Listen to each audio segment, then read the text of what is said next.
மனிதர்கள் இல்ல நம்மளுடைய வாழ்க்கையுடைய நோக்கம்னு ஒரு மனிதன் உணர்ந்துட்டா, குறிப்பா ஒரு ஆண் உணர்ந்துட்டான்னு வச்சுக்கோங்களேன், அவனை விட சிறந்த ஒரு பலமுள்ள முஃமினா வாழ்றது யாராலையும் முடியாது. ரசூலுல்லாஹ்வுடைய வாழ்க்கையில நீங்க எங்க எடுத்து பார்த்தாலும் யாருடைய அங்கீகாரமும் அவங்க எதிர்பார்த்துலாம் நிக்கல. ஒரு விஷயத்த செய்யறதே நம்ம மனிதர்களுக்காக தான்.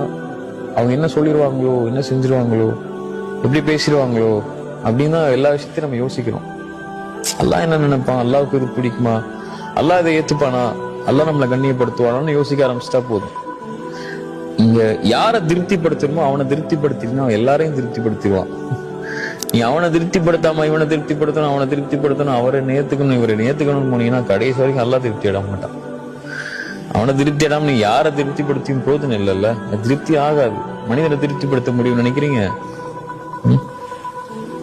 வாழ்க்கை ஃபுல்லா நீங்க அம்மா அப்பாக்காக வாழ்ந்திருந்தாலும், வாழ்க்கை ஃபுல்லா உங்க பிள்ளைங்களுக்காக நீங்க வாழ்ந்தாலும், வாழ்க்கை ஃபுல்லா நீங்க உங்க மனைவிக்காக வாழ்ந்தாலும், அவ்வளோ கஷ்டப்பட்டு நீங்க துபாயில சவுதியில எல்லா ஊர்லயும் உழைச்சி உழைச்சி உழைச்சி குடும்பத்துக்கு கொடுத்து கொடுத்து இறச்சி போய் அவன் 60 வயசுல வந்து நிப்பான் வீட்டுல, எனக்காக என்ன செஞ்சேன்னு கேட்டுருவாங்க.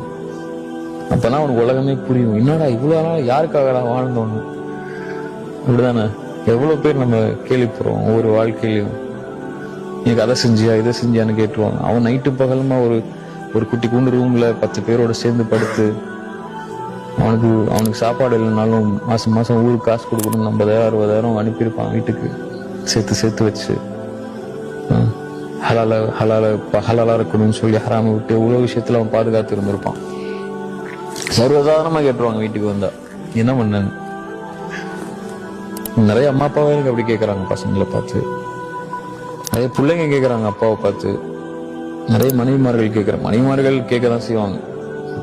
ரசூலுல்லாஹ் சொல்லிட்டாங்கல்ல, அதிகமா நரகத்தில் இருக்கக்கூடிய காரணம் பெண்கள்.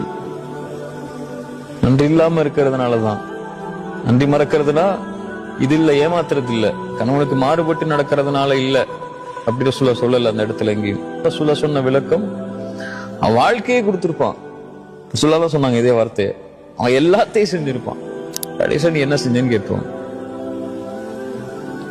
அதனாலதான் பெண்கள் நரகத்தில் அதிகமா இருப்பாங்க. ரசூலுல்லாஹ் சொன்னதுக்கு அப்புறம் நம்ம எங்க போய் நிக்கிறது?